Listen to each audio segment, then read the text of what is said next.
الناس اللي مسؤوله عن الرياضه في مصر بقوا مفضوحين قوي يا جماعه.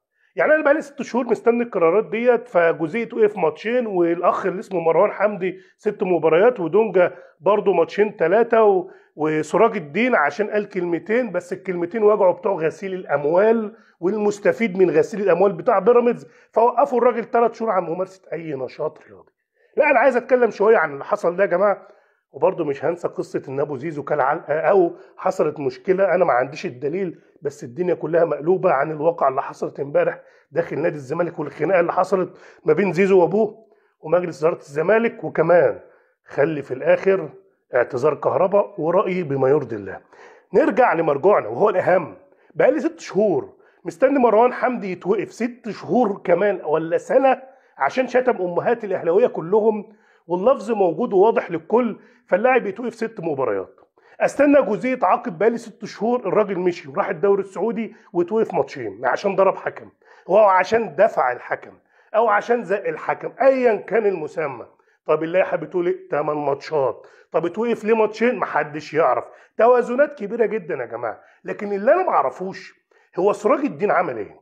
سراج الدين عمل حاجه انا متاكد ان هي وجعت البعض، وجعت كل شخص بيستفيد حرفيا من غسيل الاموال، وجعت كل شخص شغال في بيراميدز وكل من يستفيد من غسيل الاموال في وجود الاستثمار ده. هو راجل كتب كلمتين: الاستثمار فيما يخص الاستثمار بعد الفوز على بيراميدز.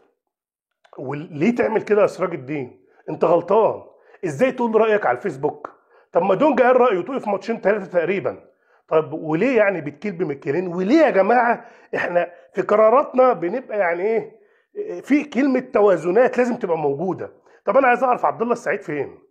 ما هو عبد الله السعيد طب يا جماعه دونجا اللي من ماتشين شد امين عمر فين؟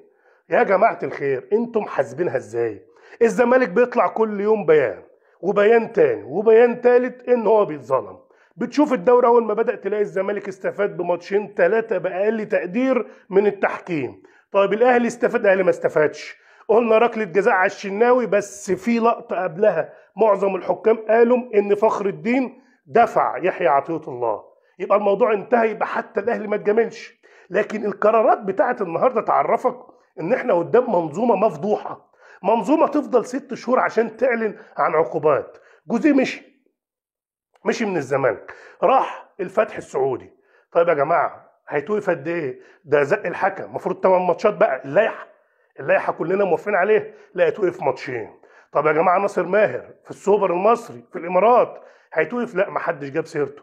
طب يا جماعه سراج الدين عمل ايه؟ ما ينفعش يشتم الناس اللي بتاكلنا عيش. ما ينفعش سراج الدين يتهم الاستثمار. يا جماعه الاستثمار ده هو اللي مأكلنا عيش، غسيل اموال واحنا بنستفاد. فما ينفعش الناس دي تزعل، الناس دي تزعل يتخرب بيتنا. ده حل لسان المسؤولين عن الرياضه في مصر يا جماعه من الاخر. فعشان كده بقول لك قرارات فيها توازنات وفيها فجر كبير جدا يا جماعه. وكل مره هنسمع عن قرارات زي دي استنى 6 شهور عشان اسمع قرارات عبيطه زي ديت. مروان حمدي اللي يتشطب يتوقف 6 مباريات، مش عارف ليه انتم قررتوا كده. انا مش فاهم انتم ليه مصممين تخلوا المنظومه الرياضيه في مصر فيها توازنات، وكمان بترضوا ناس على حساب ناس، لكن هتفضل منظومه فاسده ومشبوهه طول ما هي بالشكل ده. النقطه الثانيه بقى هي ايه؟ خناقه زيزو. انا ما شفتش الخناقه، بس كل الناس بتتكلم ان حصل خناقه امبارح لما راح زيزو وابوه عشان يقعد مع مجلس اداره نادي الزمالك، ما اتفقوش بصراحه يا جماعه. وطبعا الناس بتقول لك ان ابو زيزو بعد ما خرج من النادي هوديه الاهلي. احنا مش عايزين بلالين، مش عايزين لاعيبه من الاخر كده يجي يبقى دكه. يجي يا عم يجي الاهلي، بس انا مش محتاجه. هيجي الاهلي اخره معانا 20 مليون. الزمالك يا جماعه من الاخر كده هو السبب في ان هو بيخلي واحد زي زيزو لاعب انا ما شفتش عنده مهاره. الاعلام الزملكاوي او الاعلام المحايد اللي بيقول زي قناه اون تايم مصممين يكبروا ويعملوا من زيزو هاله. زيزو مش شايف قدامه بقاله موسمين او موسم ونص، ومصممين يقول لك شوف مصطفى شلبي، شوف مشلاك، شوف مش عارف مين. طب زيزو اللي مش عارف يلعب، زيزو اللي اخطاه كل مباراه اكتر من اللي قبلها، ما تجيش جنب زيزو. زيزو اللي ما فيش راح الاولمبياد ما عملش حاجه، ما تجيش جنب زيزو. عشان كده زيزو هو وابوه يقدروا يقولوا لك انا عايز 100 مليون. 100 مليون على ايه ما تعرفش. 100 مليون على ايه؟ انا اتمنى ان هو يجدد مع الزمالك ب 100 مليون. اتمنى، لان بعدها يجي خراب لنادي الزمالك. عشان كده قصه ان ابو زيزو يقول لك ويلوح بالاهلي، ما فيش حد من الاهلي كلم زيزو، ولا حد في الاهلي عايز زيزو. جه اهلا وسهلا وهياخد اللي الاهلي يقول عليه واللي الاهلي عايزه بس. ولا ابوه هيدخل النادي للخطيب يتشرط، ولا ابوه هيدخل النادي يرفع عينه في الاداره، ولا ابوه هيعرف يعمل اللي بيعمله معاكم، لانه كسر عينيكم. وانتم كزمالك وصلتوه ان هو ما فيش منه اتنين، مع انه لاعب عادي جدا، لاعب كويس ومجتهد.